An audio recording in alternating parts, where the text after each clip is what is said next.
Lírio Santos. Sem censura. Alô amigos, alô amigas, eu sou Lírio Santos e este é o podcast Lírio Santos Sem Censura. E hoje nós vamos falar sobre um assunto, e esse assunto desperta a atenção de todo mundo. Nós vamos falar hoje sobre maçonaria. E para falar sobre esse assunto, está aqui conosco o Glaucio Antônio Pereira.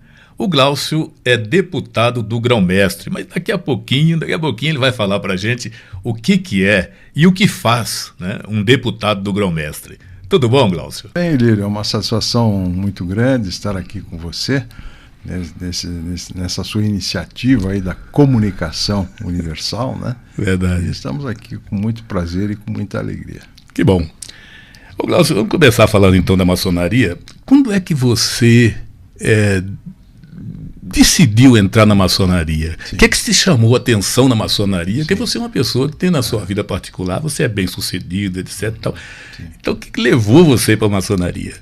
E quanto tempo faz? Lírio, quando eu precisei seguir a minha carreira no interior, nós passamos por diversas comarcas aí no interior do Paraná, na condição de promotor de justiça, né? Fiz concurso em 1980 e iniciei as minhas atividades como promotor de justiça em 5 de janeiro de 1981.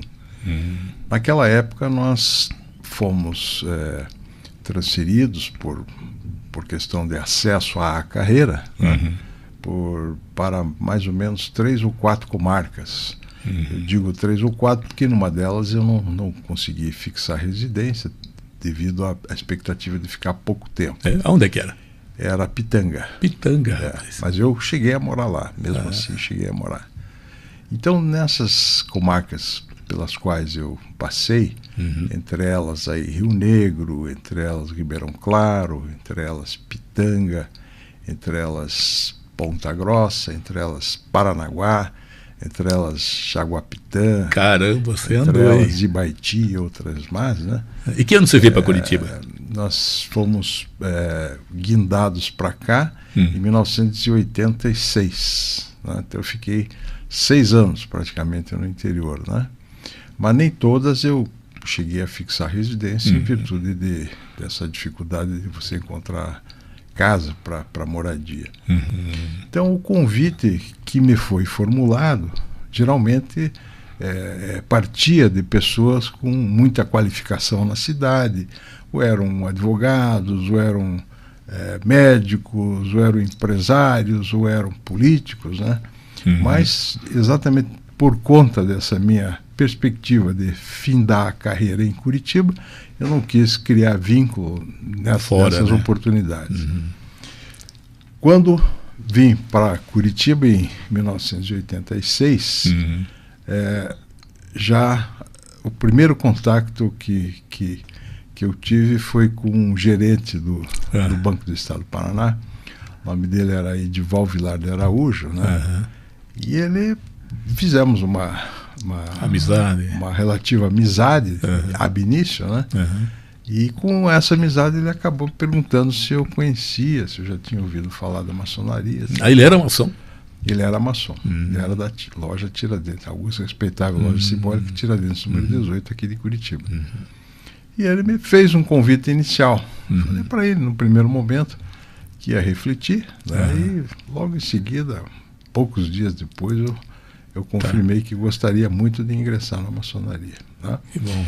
E o móvel que me levou foi porque todos os maçons com os quais eu tive contato, eu senti que eram pessoas respeitáveis, né? Pessoas de bom nível cultural, e mesmo as que não tinham muito estudo, também eram pessoas extremamente sérias e corretas.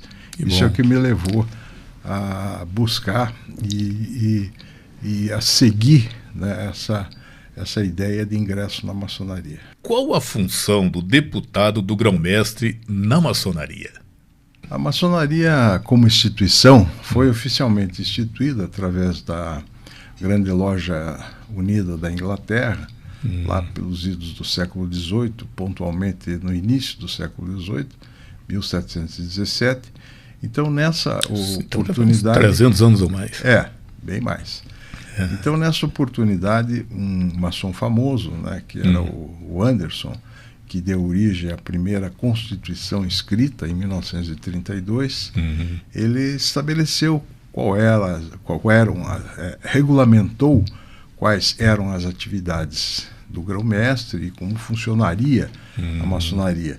E nesse contexto ele criou, né, algumas regras pertinentes ao funcionamento da maçonaria, dentre elas a existência de um grão-mestre, né, que é aquela figura que vai central dirigir a instituição. Mas como ninguém faz nada sozinho, amigo Maurício, ele também visualizou desde aquela oportunidade que tivesse a necessidade de ter um substituto na falta do grão-mestre. Então esse substituto, aqui no nosso caso paranaense, sou eu, deputado grão-mestre. Né? Só no âmbito das grandes lojas espalhadas pelos 27 estados da federação, só Santa Catarina e Paraná denominam deputado do grão-mestre. E isso decorre exatamente dessa Constituição de Anderson, de 1732, que criava essa figura de deputado.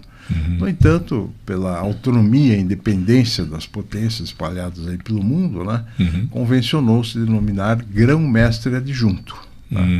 Coisa que ainda não se consumou, tanto no Paraná quanto em Santa Catarina. Então a nossa função é substituir o grão-mestre. Seria um vice, né? Seria um vice, exatamente. Ô Glaucio, a maçonaria tem o CNPJ, não é isso? Tem, isso é, lógico, é constituído pessoa jurídica, né? Entidade autônoma, né? E vocês são as pessoas que regem todos os destinos, né? No Paraná inteiro, é vocês dois que regem isso aí, né? Sim. Então vocês são um CEO, mais ou menos assim, da maçonaria, não é isso? Não é verdade? Eu não chegaria a esse ponto. Né? Na verdade, a escolha do grão-mestre é feita por voto direto de mestres que integram a maçonaria. Hoje, no estado do Paraná, nós somos em 6.135 irmãos, né? Espalhados em 188 lojas, respeitáveis lojas simbólicas no interior. Né? Então, o grão-mestre é aquele que detém a marca da potência. Né? Detém, por exemplo, o Grande Herói do Paraná, tem que ter alguém que seja o administrador. É o grão-mestre que é eleito por esse universo de maçons filiados. Ok. E aí ele tem eu não gosto muito de dizer CEO, porque CEO é mais para o âmbito empresarial. Empresarial, né? É verdade. Mas eu fiz essa colocação exatamente para fazer essa pergunta que eu vou fazer agora. Pois não. Porque você tem 6.000 pessoas que estão ligadas à maçonaria no Paraná. Sim. Isso dá muito trabalho, cuidar desse povo todo, né? Quanto é que ganha um grão-mestre e quanto é que ganha um delegado do grão-mestre? Nada, zero. O nosso trabalho é voluntário, fazemos isso com o maior comprometimento, com o maior prazer e com a maior satisfação. Né? Existe uma previsão na nossa Constituição de concessão de uma representação mensal ao grão-mestre, não ao deputado do grão-mestre, e essa representação é destinada mais para as ordens paramaçônicas. Né? Ordens paramaçônicas são aquelas que funcionam lateralmente à maçonaria. Então nós temos vários movimentos, inclusive o reconhecimento aqui no estado do Paraná dos denominados bodes do asfalto, que são os irmãos motociclistas. Né? São todos maçons? Todos maçons. Só a condição para se ingressar no bode de asfalto é que sejam filiados a uma loja maçônica. Né? Então, além dessa instituição paramaçônica, nós temos a Ordem de Molé, que é aquela constituída por meninos de idade de 12 até 21 anos. Né? Temos a Ordem das Meninas do Arco-Íris, temos a Ordem da Estrela do Oriente, tem as Filhas de Jó, que são movimentos que visam colocar o menino ou a menina, né, a introduzi-los dentro de valores de respeito à pátria, de respeito à ordem, de respeito à família, de dedicação ao estudo, etc. Por isso que há um estímulo da maçonaria para o fomento dessas atividades paramaçônicas. Né? Vocês têm um plano de ação, não é isso? Sim. A loja tem um plano de ação, você refez o plano de ação. E como nós vamos ter muito pessoal da maçonaria que vai estar vendo e ouvindo a gente, você pode falar, resumidamente, qual é o plano de ação para esse... quantos anos que você fica? Nós vamos ficar na administração da Grande Loja ao longo de 3 anos. 3 anos. No fim desse período, teremos uma nova eleição. Qual é o planejamento estratégico? Qual é o plano de ação? Meio resumido aí para... Pois não. Bom, irmão Maurílio, nessa campanha, né, para alcançar o cargo de grão-mestre e deputado grão-mestre, aqui no estado do Paraná nós tivemos a felicidade de ter 2 grãos-mestres que nos antecederam, o irmão Valdemar Kretschmer e o irmão Marco Antônio Correia de Sá, que conseguiram consolidar as diversas correntes que existiam na maçonaria, estabelecendo uma unidade, né, uma unidade e uma harmonia rigorosamente absoluta, né, para a sucessão que se avizinhava no ano que findou, né. As eleições, as inscrições para os candidatos tiveram início em 1º de outubro, com prazo de até 31 de outubro, e só houve a inscrição de uma chapa, que é a chapa representada pelo irmão José de Faria, né, que é membro da maçonaria há 40 anos, né, e é originário lá da região de Londrina, tem residência em Londrina e tem residência agora, por ser grão-mestre, também em Curitiba. E nesse período de discussões sobre a sucessão, nós fizemos um breve resumo das atividades que nós desenvolveríamos, né? E a primeira delas, fundada justamente no princípio de que a maçonaria é uma instituição que visa o aperfeiçoamento moral e intelectual do indivíduo, né? Então nós partimos desse viés para poder estabelecer os pontos sobre os quais nós nos debruçaríamos para uma gestão que pudesse ser eficiente, né? Então esse ano já começamos com um encontro com os delegados, que seriam nas regiões aquela pessoa que tem o contato direto com o grão-mestre e que pode estabelecer a arquitetura da harmonia nas respectivas regiões, né? Então esse foi o primeiro encontro, foi realizado aqui em Curitiba. Aqui em Curitiba, no mês de março, estiveram todos os delegados e ali nós estabelecemos as discussões sobre... Tem muitos delegados? Tem 41. Então ali nós estabelecemos, a partir de uma pesquisa que foi introduzida na Grande Loja do Paraná a partir de janeiro, logo no início de janeiro, os anseios, né, de toda a comunidade maçônica. Então a partir dali nós tivemos 124 perguntas dirigidas a todos os maçons, indistintamente, quer sejam aprendizes, sejam companheiros ou sejam mestres, né? E recebemos um retorno, um feedback de ali, 360 mil respostas, né? Então a partir dessas 360 mil respostas, e graças à inteligência artificial, né, nós pudemos sistematizá-las em pontos de interesse de toda a comunidade maçônica. Então nós trabalhamos num planejamento que está vinculado aos anseios da própria comunidade da maçonaria do estado do Paraná. Que bom, vocês foram de encontro, né? De encontro não, ao encontro, né? E em seguida a isso, nesse último final de semana, 10, 11 e 12 de abril, nós tivemos um encontro com todos os veneráveis mestres das oficinas maçônicas espalhadas por todo o estado do Paraná. Nós sabemos que hoje a Grande Loja... Quantos tem? A Grande Loja do Paraná conta com 188 oficinas. Portanto, 188 mestres, veneráveis mestres, que são os presidentes das lojas, vieram para Curitiba para nós também detalharmos, né, toda essa programação e estabelecermos uma harmonia de atuação. O Glaucio, como é que, por exemplo, 180 e pouco, você falou aí, mas município nós temos, acho que quantos municípios tem no Paraná? O Paraná tem 399 municípios. 399. Tem um critério para você fazer, por exemplo, a Grande Loja do Paraná vai ter uma loja lá naquele município. Tem um critério em função dos habitantes? O interesse e a participação daqueles que estão voltados à maçonaria, sejam maçons ou não maçons, né, que têm o interesse em criar uma loja maçônica na sua região, né, na sua cidade, na sua região. Né. E a maçonaria, se a gente for definir a maçonaria, o que é a maçonaria? A maçonaria ela é uma religião. Como ela tem o CNPJ, ela é uma empresa, ela é uma instituição filosófica. Ou ela é uma confraria? Como tem Dentro dessas tuas propostas aí manifestadas, eu diria que a maçonaria é uma instituição que visa o aperfeiçoamento moral e intelectual do indivíduo.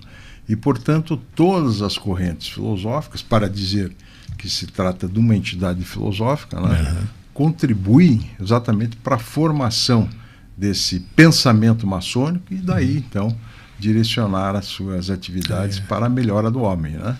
Tanto que nós falamos e discutimos muito em lojas maçônicas sobre o denominado desbastar da pedra bruta. Vale dizer, todos nós somos uma pedra bruta e por isso o termo maçom, ele deriva, né, do termo francês maçon, que significa pedreiro, né?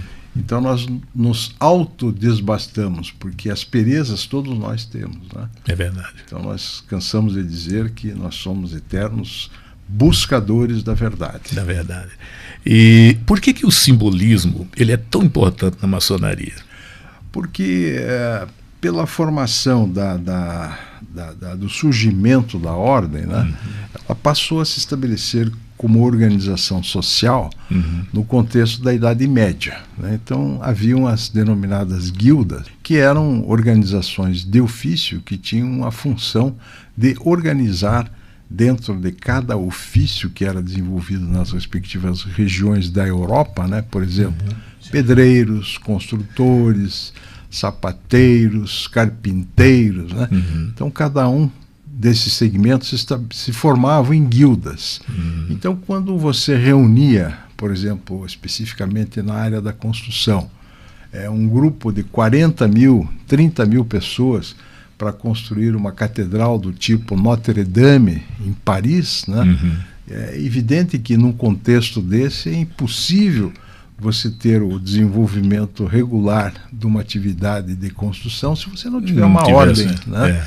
Então essa ordem é que estabelecia quais seriam as regras sobre as quais se debruçariam cada um dos pedreiros para auxiliar na construção. Por isso que o termo maçom deriva exatamente de pedreiro.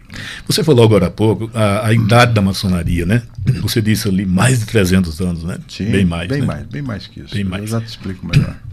A maçonaria, ela, como ela é antiga, ela tem o seu, não sei se leis, mas os seus usos, seus costumes antigos, sim, não é verdade? Sim, sim. E hoje nós temos jovens aí entrando na maçonaria, sim, né? Sim. Como equilibrar a tradição com a modernidade? Uma pergunta extremamente inteligente, irmão Maurício. Eu gostei, agradeço até essa oportunidade de poder discorrer sobre isso, né? O foco aí ficando no nosso setor doméstico, né, sobre quais os pilares que nos estimulariam, né, a desenvolver uma atividade administrativa na maçonaria, foi que nós pudéssemos equilibrar entre as nossas antigas tradições, entre o desenvolvimento de um trabalho e a realidade das inovações que estão surgindo aí, né, no mercado, né? Nós temos irmãos que são maçons, por exemplo, temos um irmão na cidade de Apucarana que tem 98 anos, dos quais dedicados à maçonaria 65 anos de existência, né? Puxa vida. Então veja que é praticamente uma vida, né? Poucos alcançam essa idade a qual ele alcançou. Então nós vemos que existe uma contradição entre o antigo e o moderno, né? Existem alguns segmentos da resistência em relação dos antigos para com os futuros ingressos na ordem maçônica. Mas eu diria para você que a nossa experiência particular no contexto da Grande Loja do Paraná tem sido muito gratificante, porque esses jovens que são originários desses movimentos paramaçônicos, por exemplo, da Ordem de Molé, eles vêm já com uma formação de caráter, com uma formação de respeito à pátria, de respeito à família, de respeito ao trabalho, de dedicação para com a fraternidade, né, que faz com que a adaptação deles seja rigorosamente automática, né? Então esses jovens já vêm com o espírito, já vêm preparados da maçonaria. E mesmo aqueles que não são originários desses movimentos também, já quando ingressam, raramente você vê a não retenção do jovem no contexto da ordem, né? Apesar do equilíbrio que existe entre o antigo e o moderno, né? Então esses jovens que já vêm numa nova geração de tecnologia já vêm com o gás todo aí para poder entrar, conseguir, né? Prosseguir nos desígnios, né, da ordem maçônica. Ô Glaucio, mas a maçonaria, a gente lê que a maçonaria, ela anteriormente, por exemplo, parece que a maçonaria era mais atuante nas causas nacionais, vamos dizer. Por exemplo, a independência do Brasil. Muita gente fala que não foi o Dom Pedro. Dom Pedro só ergueu a espada e a independência foi feita pelo José Bonifácio, que era maçom, e aqueles que estavam em volta ali. Proclamação da República, Marechal Deodoro da Fonseca, que era maçom, né? E por que a maçonaria hoje, ela não atua nas grandes causas nacionais? Por quê? Olha, Maurício, também é uma pergunta bastante interessante, de grande curiosidade, né, para todos aqueles que Porque nós temos muitos políticos maçons, né? Sim, que autoridades ouvindo, né? e tal. Então eu diria o seguinte: o movimento maçônico institucional que surge no século XVIII, especificamente em 1717 na Inglaterra, né? Ele era representado por pessoas que eram originários do movimento iluminista, né? Que era um movimento enciclopedista, ali originário de 1717, de 1700 para cá, né? Para hoje. Então, quando as ideias de liberdade, igualdade e fraternidade passaram a ser disseminadas no contexto de sociedades monárquicas, né? Sociedades onde a lei era o próprio rei que sobrepujava as decisões dos diversos setores territoriais onde havia o poder de uma administração central, né? Então, quando esses ideais de liberdade, igualdade e fraternidade, o respeito, né, a pessoa que fosse livre, que tivesse bons costumes, passou a ser disseminado no contexto da civilização de então, essas ideias passaram a ser difundidas por todos aqueles que passavam por esses movimentos, né? Daí a história de que a maçonaria, muitos dos que participaram dela, entre elas Rousseau, né, entre elas outros filósofos aí conhecidos, né, fez com que isso se espalhasse para toda a orbe, né, e começou com a Revolução Francesa, em 1792, né, e aí se disseminou para os Estados Unidos, né, onde também o movimento maçônico teve uma importância muito grande, tanto que no rol dos presidentes americanos, como no rol dos presidentes da era republicana, da República Federativa do Brasil, tem um contingente muito grande de maçons. Né? Então, esses movimentos de se criar uma nova ordem, uma nova sociedade, uma sociedade onde fossem respeitados os princípios democráticos, né? Onde as decisões viessem das bases e não de cima para baixo, né? Então isso pegou mais do que né? Qualquer outro tipo de pensamento, né, que pudesse ser retrógrado. Né? O Glaucio, as igrejas, tanto a igreja católica como a igreja evangélicas, elas têm muitas restrições em relação à maçonaria, né? Sim. Tem padre maçom, tem pastor maçom. E eu te faço outra pergunta, para você resumir aí. O maçom acredita em Deus? Fundamentalmente, para que você inicie na maçonaria, né, é interessante que o irmão venha já impregnado da ideia da existência de uma entidade divina que governa todos os nossos pensamentos no plano espiritual. Né? Então, ateu não pode ser maçom. Não é que não possa, é incompatível com a atividade do maçom não acreditar em alguma coisa sublime, alguma coisa superior, né? Então, em decorrência disso, nós temos uma certa restrição da igreja, que decorre já do período do rompimento lá da Idade Média, do período médio-ovo, né? Em que o Papa Leão VII, né? Se não me engano, desculpem se eu não me situar bem, mas o nome era Leão, né? Ele estabeleceu uma encíclica papal, né? Onde ele entendia que a maçonaria não era uma organização que pudesse albergar católicos. Mas isso era resultado daquela dogmática extrema, né, da igreja, que professava aquelas ideias no sentido de dizer, não, você seguirá esses princípios do Criador e deles não se afastará, né? Então, como a maçonaria surge, né, como uma organização que se reúne, pensa, tem liberdade de pensamento, tem uma fraternidade muito forte, né? Então houve um conflito, né, de posicionamento no contexto das sociedades de então, né?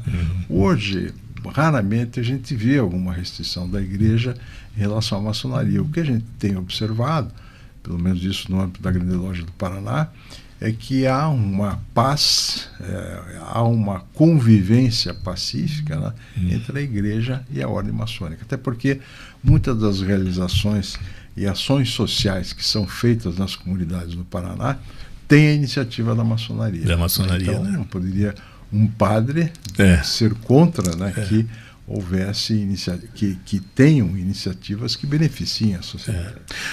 E existe uma crença do pessoal que não está na maçonaria, que diz assim, não, você entra, não, inclusive muitos maçom, entra na maçonaria, porque se entrar na maçonaria você fica rico.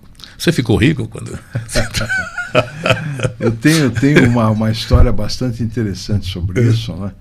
Quando eu fui convidado para ingressar na maçonaria aqui em Curitiba, na loja simbólica Tiradentes número 18, né? Nós fomos, logo no início, né? Tínhamos uma relação com uma prima lá no estado de São Paulo que estava morando em Frutal, no interior do estado de São Paulo, Minas, né? Minas. E ela me falou assim, primo, por que você não vem para cá conhecer, ver como é que está a cidade aqui, como é que está a nossa família, como é que o Dirceu, que era o esposo dela, está se desenvolvendo na área da construção e tudo mais, né? Você parece que não tem tempo para nada. Eu falei assim, olha, prima, para começar, eu tenho a minha atividade como promotor de justiça, né, aqui na cidade de Curitiba, e agora ingressei numa ordem, né? Ela falou, que ordem, primo? Eu falei, na ordem maçônica. Primo, então você fez a opção de ficar rico? Ela falou assim, né? Olha, prima, não é bem por aí, mas... Se não ganha, se não é remunerado, como é que vai ficar rico? Né? A recompensação do maçom, ela, na verdade, é uma recompensação espiritual. Espiritual, né? É você realizar, ser comprometido com as realizações que a sociedade, do ponto de vista do bem, vai implementar, e é essa gratificação que nós recebemos, né? Que seria o retorno de você poder realizar uma campanha de ação social que atinja um objetivo, beneficiando uma certa comunidade, beneficiando um certo grupo de pessoas, beneficiando uma pessoa individual que necessita de tratamento, de apoio, de orientação, né? Então esse é o nosso grande compromisso né? E a nossa remuneração. Tá? Por que a maçonaria não aceita mulheres na maçonaria? Existe, não é que não aceite, tem movimentos na Inglaterra e na França que já admite o ingresso de mulheres. E esse movimento não é de agora. Esse movimento é desde o início do surgimento da maçonaria na França. Existiam as ordens femininas de maçonaria, né, que eram exclusivas. Mas aqui no Brasil não? No Brasil tem, mas não são ordens reconhecidas, né? Não são integrantes das potências regulares. Ela funciona assim. Mas tem um motivo... Porque, qual é o motivo que não pode? Porque, filosófico e fundamentalmente, no início da maçonaria, como ela surge mais no movimento de construções, né?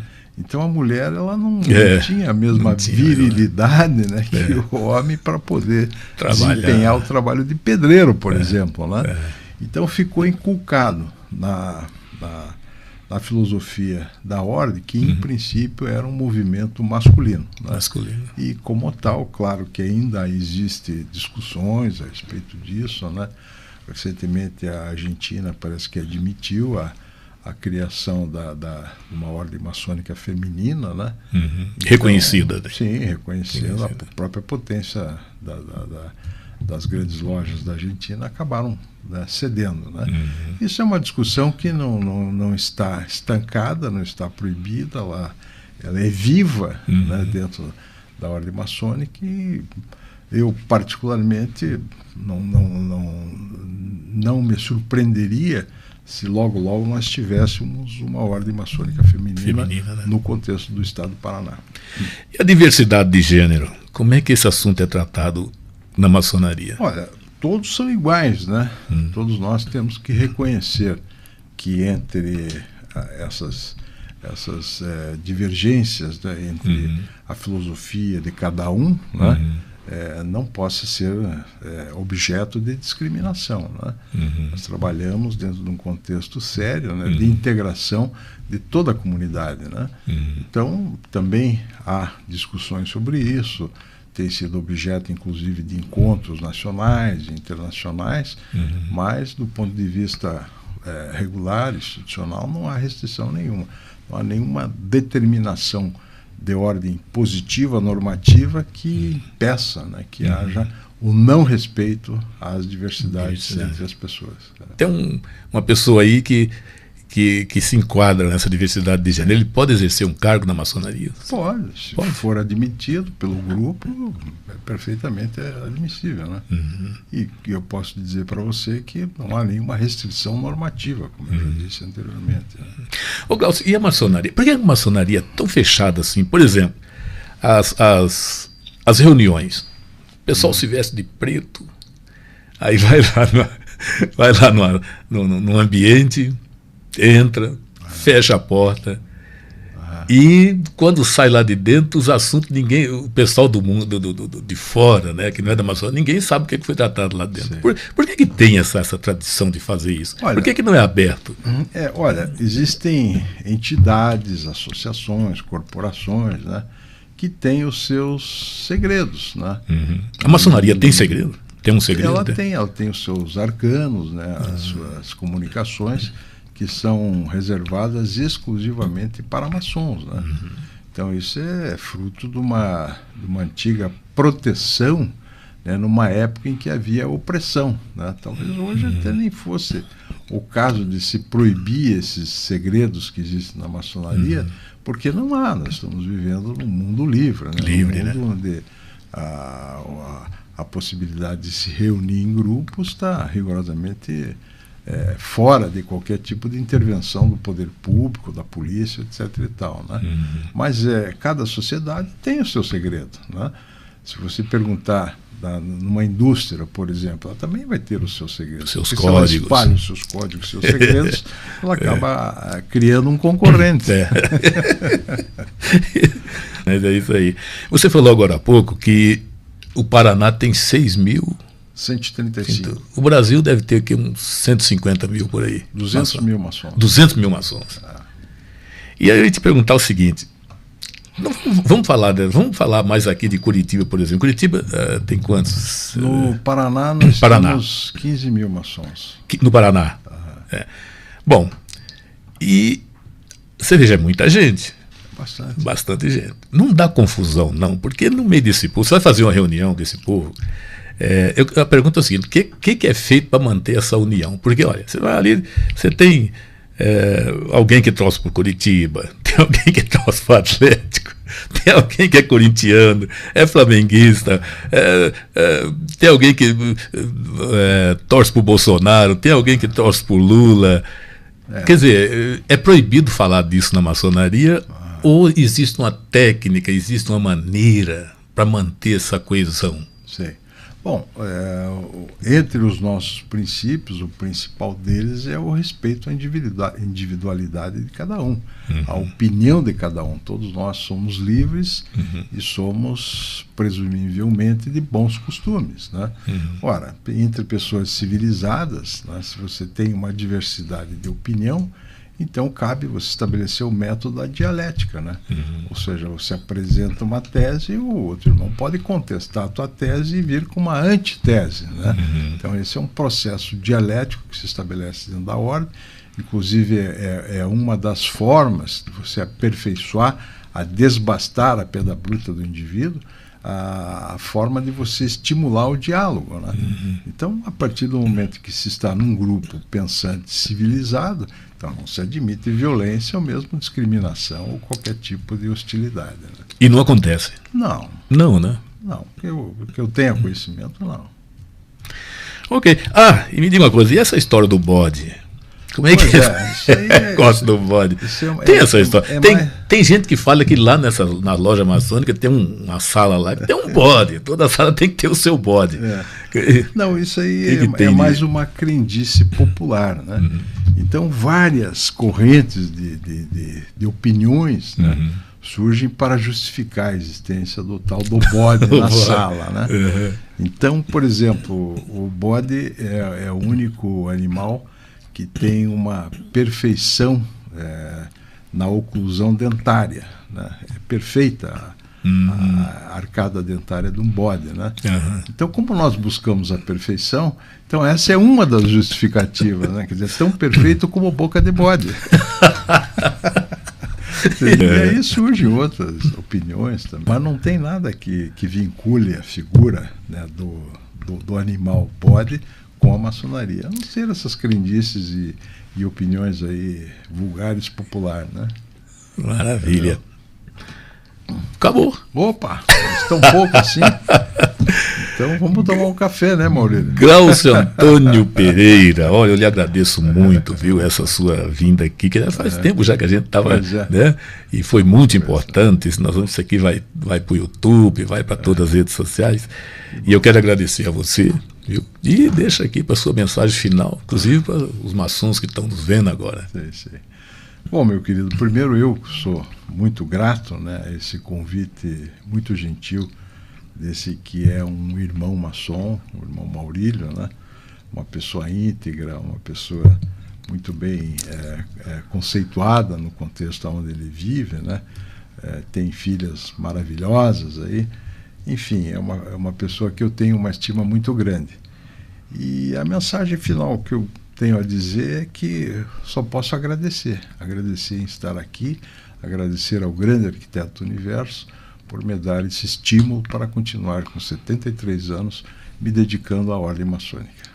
Ok, muito grato. E muito obrigado a você, meu amigo, você, minha amiga, você que está nos vendo, e continue lá participando do nosso canal no YouTube. Deixe o coraçãozinho, deixe lá as suas manifestações, ok? E logo, logo nós vamos estar de volta. Abraço a todos. Muito obrigado. Obrigado.